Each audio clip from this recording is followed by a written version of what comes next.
नमस्कार दोस्तों। आज हम बात करेंगे लैब असिस्टेंट के काम के बारे में।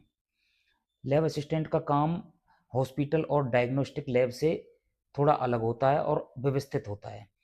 इसमें आपको यहाँ आपका मुख्य काम छात्रों को प्रैक्टिकल सिखाने में मदद करना होता है।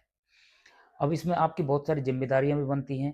पहली जिम्मेदारी क्या है? आपको प्रैक्टिकल की तैयारी करनी होती है। प्रैक्टिकल शुरू होने से पहले आपको केमिकल और इंस्ट्रूमेंट को अच्छे से तैयार करना होता है।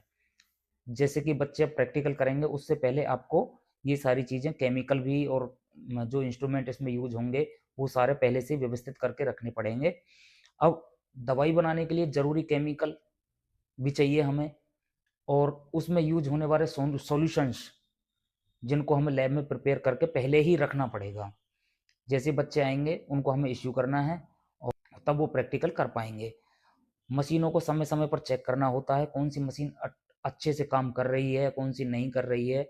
तो उसमें जिसमें दिक्कत है उसको ठीक कराना भी हमारी ही जिम्मेदारी होगी। अब है स्टूडेंट्स का मार्गदर्शन।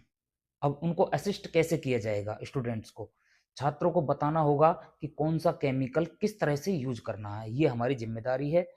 मशीनों जैसे माइक्रोस्कोप हो गई, डिजिटल बैलेंस हो गया, टैबलेट की पंचिंग मशीन हो गई, इन सारी मशीनों को चलाने का तरीका भी सिखाना हमारी ही जिम्मेदारी है। ध्यान रखना होगा कि हमें कोई भी छात्र गलती ना करे। अगर वो गलती करेगा तो उसमें दिक्कत आएगी, किसी बच्चे को चोट भी लग सकती है। जैसे ग्लासवेयर होते हैं हमारे, उसमें अगर टूट फूट जाए तो बच्चों को दिक्कत आ जाएगी, चोट लग सकती है। बहुत सारे केमिकल और एसिड ऐसे होते हैं जिससे स्किन जल सकती है, रैसेस हो सकते हैं। तो इस वजह से बच्चों को हमें पहले से ही इन चीज़ों के बारे में बताना होगा और उन्हें तैयार करना होगा। अब बात करते हैं आगे स्टॉक। अगला जो हमारा पॉइंट आएगा वो लैब का स्टॉक होगा। लैब में क्या क्या चीज़ यूज होती हैं, उन चीज़ों का विशेषकर हमें ध्यान रखना पड़ेगा। इसको बोलते हैं इन्वेंट्री मैनेजमेंट। क्योंकि आप डी फार्मा हैं तो केमिकल्स और दवाइयों के नाम अच्छे से आपको भी पता होंगे। इसलिए एक रजिस्टर हमें मेंटेन करना, रजिस्टर के अंदर जैसे कौन सा केमिकल अभी खत्म होने वाला है, ये चीज़ हमें देखना पड़ेगा कि हमारे पास केमिकल का रजिस्टर है। अगर केमिकल के रजिस्टर में हमें लगता है कि भाई कल को कोई प्रैक्टिकल होने वाला, उसमें ये केमिकल यूज होगा, हमें विशेष ध्यान रखना है कि कौन सा खत्म हो रहा है, उसको तुरंत हमें दोबारा से सेंट्रल स्टोर से इश्यू करवाना पड़ेगा।